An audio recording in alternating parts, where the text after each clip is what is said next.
झारखंड के दुमका में महिला की अजली शव की पहचान हो चुकी है। परिजनों ने उसके हाथ में बने टैटू से महिला की पहचान की। महिला एक बच्चे की मां है और देवघर जिले के मोहनपुर गांव के पवन चौधरी से इश्क लड़ा रही थी, लेकिन महिला को पता नहीं था कि जिस प्रेमी से वह इश्क लड़ा रही थी वह उसकी हत्या कर देगा। प्रेमी ने महिला को घुमाने का लालच देकर उसकी हत्या कर दी। हत्या का कारण महिला शादी का दबाव बना रही थी, जिसके कारण प्रेमी ने घूमने के लिए प्रेमिका को बुलाया और अपने बाइक से मशानजोर डैम ले गया और देर शाम लौटने के दौरान जीत जंगल के समीप वाहन रोककर पहले अपने प्यार के आगोश में लिया और फिर मौका देखकर उसके दुपट्टे से गला दबाकर हत्या कर दी। यही नहीं, शव की पहचान ना हो इसके लिए अपने बाइक से पेट्रोल निकालकर उसके शरीर पर छिड़का और आग लगाकर फरार हो गया। लेकिन प्रेमी का दुर्भाग्य था कि प्रेमिका के हाथ में गुदा टैटू जो प्रेमी पवन के नाम पर था, जिसे पुलिस ने परिजनों के माध्यम से पहचान की और फिर पुलिस ने इसी आधार पर प्रेमी को धर दबोचा।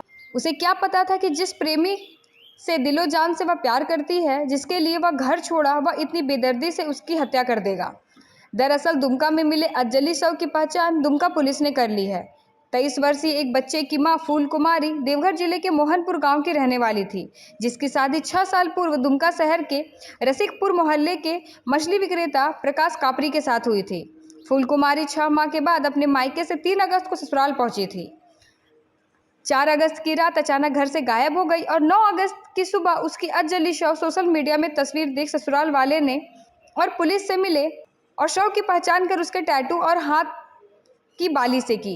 परिजनों ने मोहनपुर में रहने वाले प्रेमी पवन चौधरी पर हत्या का आरोप लगाया कि पवन के साथ मृतक फूल कुमारी का पहले से चक्कर चल रहा था। इस दौरान कई बार वह घर से भागी भी है, लेकिन हर बार वह कुछ दिनों बाद लौट आती थी। लेकिन 4 अगस्त से गायब हुई फूल कुमारी नहीं लौटी और इस बार उसकी अजली शव सोशल मीडिया पर प्रसारित हुई।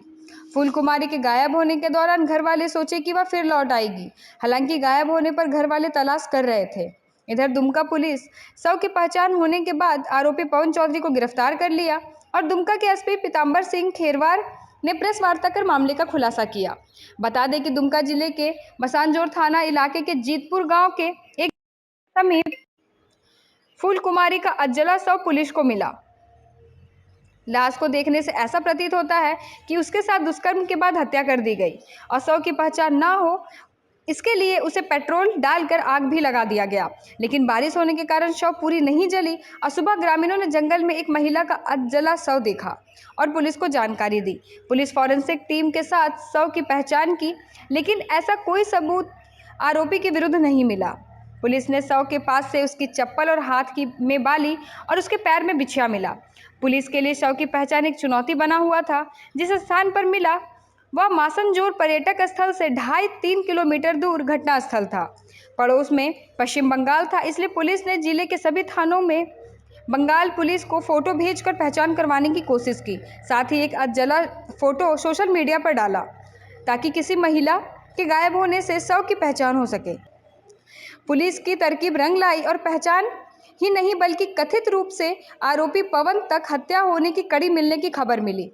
जिस महिला की हत्या की गई उस महिला के हाथ में टैटू आरोपी प्रेमी के नाम का बना हुआ था और वही पुलिस के लिए बड़ा सबूत बना और उसी के आधार पर आरोपी को धर दबोचा गया। पुलिस के मुताबिक मृतिका समीक्षा रॉय के नाम से इंस्टाग्राम में अकाउंट बनाई हुई थी। उसके कई फॉलोअर्स हैं। इसमें फूल कुमारी ने कई रील्स भी बनाई थी, लेकिन अपने इंस्टाग्राम में पवन पर आरोप लगाई थी कि हम सुसाइड करने जा रहे हैं और उसका जिम्मेदार पवन चौधरी होगा। वह मेरे घर से 12 बजे रात को भगा कर ले गया है और उसके बाद सुबह को भाग गया हमें छोड़कर। हम जो सुसाइड करेंगे उसका पूरा जिम्मेवार पवन चौधरी का होगा।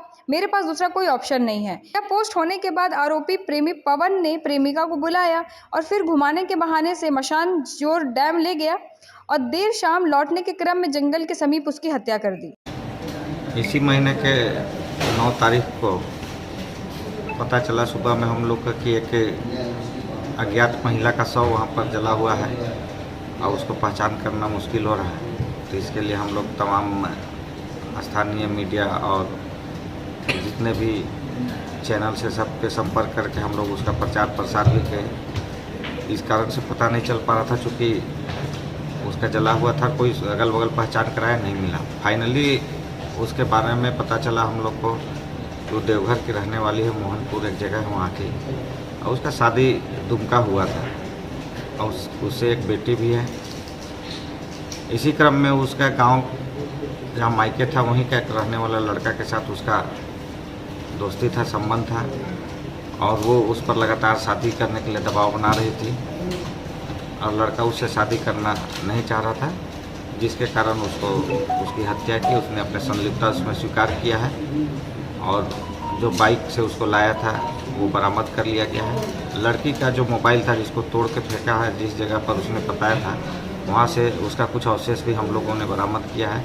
इस प्रकार वो पूरा तरीके से घटना का उद्भेदन हुआ है कि ये अज्ञात जो महिला थी वो मोहनपुर की रहने वाली थी और उसके परिजनों को उसका सौंप दिया गया। उल्लेखनीय है कि उसके हाथ में उसके नाम का जो टैटू बना हुआ था, जिस टैटू से ही उस लड़की का पहचान पूरी तरीके से हो पाया कि उसकी लड़की का शव उसी लड़का कब और कहाँ से ले गया था सर?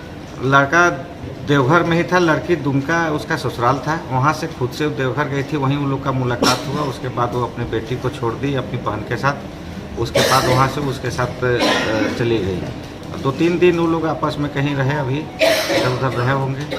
उसके बाद शादी का दबाव बना रही थी, तो चूँकि दुमका उसका ससुराल भी है मृतिका का, तो यहाँ आना जाना लगा रहता है। इधर से मसानजोट डैम तरफ घूमने गए और किसी बात पर अनबन हुआ और वहीं पर उसके साथ उसके दुपट्टे से गला घोट कर उसका हत्या कर दिया और जो बाइक से वो पेट्रोल निकाल के डाल कर उसको आग लगा दिया था। कितने दिन से संबंध था सर? संबंध तो पुराना है इन लोग का, चूँकि उसका मायके जहाँ का है, लड़का भी वहीं का था, इसलिए संबंध काफ़ी पुराना ही था। तो शादी से पहले का संबंध सर, ये टैटू भी जो अपराधी है जिसको हम लोगों ने जेल भेज रहा है, उसी के नाम का है, उसमें टैटू हटा। गिरफ्तारी कहाँ से हुई? गिरफ्तारी तो हम लोग को मोहनपुर से लाए, उसके बाद शिनाख्त हुआ, उसके बाद गिरफ्तार कर लिया।